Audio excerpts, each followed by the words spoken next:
साल 2018 का बहुचर्चित कीर्ति व्यास मर्डर केस एक बार फिर चर्चा में है। ये केस भी शीना बोरा जैसा ही हाई प्रोफाइल था। 6 साल पहले व्यास की हत्या का सनसनीखेज मामला सामने आया था। आखिरकार मुंबई सत्र न्यायालय ने 27 मई 2024 को बहुचर्चित कीर्ति व्यास हत्याकांड मामले में 2 पूर्व सैलून कर्मचारियों को दोषी ठहराया है। लेकिन क्या आप जानते हैं क्या था यह पूरा मामला? क्यों मुंबई के बी ब्लंट सैलून में काम करने वाली कीर्ति को दोषियों ने मौत के घाट उतारा था? अगर नहीं तो चलिए हम आपको बताते हैं। नमस्कार, मैं यशस्वी जोशी स्वागत करती हूं आपका यूबीई न्यूज में, जहां हम न सिर्फ खबरें लाते हैं बल्कि उसका बारीक और सटीक विश्लेषण भी करते हैं। सेशन कोर्ट ने चर्चित कीर्ति व्यास मर्डर केस में 27 मई को सिद्धेश ताम्हड़कर और खुशी सजलानी को दोषी करार दिया है। 6 साल पहले हुए इस कत्ल केस में जांच टीम को आज तक कीर्ति की लाश या लाश के अवशेष तक नहीं मिले, लेकिन क्राइम ब्रांच के पास डिजिटल और फोरेंसिक इतने एविडेंसेस थे कि कोर्ट ने इन्हें पर्याप्त माना और दोनों आरोपियों को इस मर्डर केस में दोषी करार दिया। ये मर्डर 16 मार्च 2018 को हुआ था और आरोपी मई 2018 को गिरफ्तार हुए। इस केस में 3 महीने बाद चार्जशीट दाखिल हुई थी। दूसरे आरोपी खुशी सजनानी को साल 2021 में सुप्रीम कोर्ट से जमानत मिल गई थी, लेकिन सिद्धेश ताम्हड़कर अभी भी जेल में था। ये केस शीना बोरा जैसा ही हाई प्रोफाइल केस था, इसलिए तब के Mumbai police commissioner Dattatreya Padalsilkar, crime branch chief Sanjay Saxena और एडिशनल एसपी के.एम. प्रसन्ना खुद इसको लगातार मॉनिटर कर रहे थे। इस रिपोर्ट को आगे बढ़ाने से पहले आइए इस केस का सार आपको बता देते हैं। 28 वर्षीय कीर्ति अंधेरी स्थित बी ब्लंट नाम के एक सैलून में बतौर फाइनेंस मैनेजर काम करती थी। ये सैलून एक्टर फरहान अख्तर की पूर्व पत्नी अधुना का है।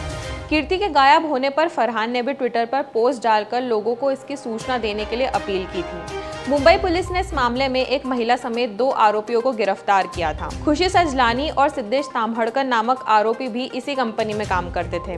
दोनों के बीच अफेयर चल रहा था। इस वजह से सिद्धेश की परफॉर्मेंस खराब चल रही थी। उन दिनों जीएसटी नया आया था। सिद्धेश को उसके बारे में कम जानकारी थी और वह सीखने की भी कोशिश नहीं कर रहा था। इस वजह से कीर्ति ने सिद्धेश को नोटिस दिया था। 16 मार्च को जिस दिन कीर्ति का मर्डर किया गया, वह नोटिस का जवाब देने का आखिरी दिन था। सिद्धेश की नौकरी को संबंधित कंपनी में पूरा हुए अभी 5 साल नहीं हुए थे, इसलिए उसे नौकरी जाने के साथ इस बात का डर भी था कि उसे ग्रेजुएटी नहीं मिलेगी।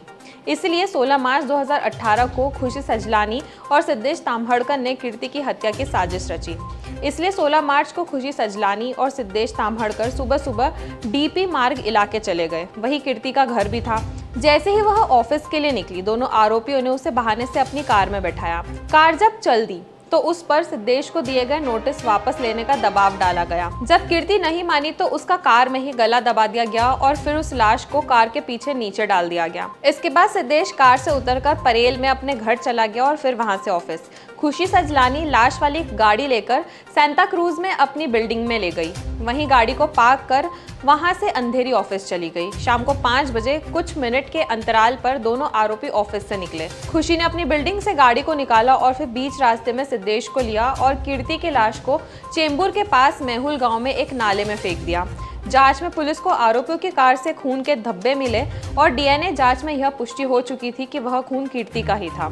कीर्ति के हत्यारों ने उनकी हत्या करके उसके शव के 3 टुकड़े कर दिए थे। इसके बाद शव को अलग अलग जगहों पर ठिकाने लगाने के बाद आरोपियों ने सबूत मिटाने के लिए कार की पूरी सफाई करवा दी थी, लेकिन डिक्की में मौजूद खून के धब्बों ने आरोपियों के खिलाफ सबूत दे दिए।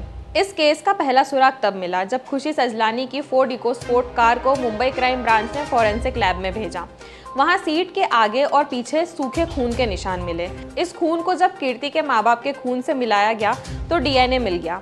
यह बात कंफर्म हो गई कि इस कार में कीर्ति भी थी। इसके बाद DCP Dilip Sawant, senior inspector Raje और इंस्पेक्टर सचिन माने, हृदय मिश्रा, प्रमोद शिर्के और सोनावणे की टीम ने पहले खुशी सजनानी से सख्त पूछताछ की। बाद में सिद्धेश ताम्हड़कर का भी इंटेरोगेशन किया गया। दोनों आरोपियों ने इसके बाद अपना जुर्म कबूल कर लिया। जब वारदात वाली रात कीर्ति घर नहीं लौटी तो परिवार ने पुलिस में शिकायत की थी। पुलिस स्टेशन में बी ब्लंट कंपनी के सारे कर्मचारी भी गए, खुशी और सिद्धेश भी, ताकि उन पर कोई शक न किया जाए।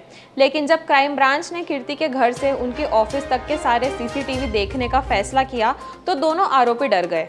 पोल खुलने के डर से उन्होंने पुलिस को बताया कि 16 मार्च को सुबह कीर्ति हमारे साथ कार में थी, लेकिन हमने उसे मुंबई सेंट्रल रेलवे स्टेशन पर छोड़ दिया था क्योंकि वह ट्रेन से अंधेरी ऑफिस जाती थी। मुंबई सेंट्रल रेलवे के सीसीटीवी फुटेज में जब कीर्ति नहीं दिखी, तब क्राइम ब्रांच ने खुशी की कार को फॉरेंसिक लैब में भेजने का फैसला किया। उसमें मिले खून के दाग से इस मर्डर केस की पूरी गुत्थी सुलझा दी। तो यह थी हमारी आज की एक खास रिपोर्ट, और यह आपको कैसी लगी अपने विचार हमसे जरूर साझा करें। वीडियो पसंद आए तो इसे लाइक और शेयर करें, साथ ही चैनल को सब्सक्राइब जरूर करें। यूबी न्यूज़ आपके लिए लाता रहेगा देश विदेश से जुड़ी ऐसी खबरें। तब तक के लिए धन्यवाद।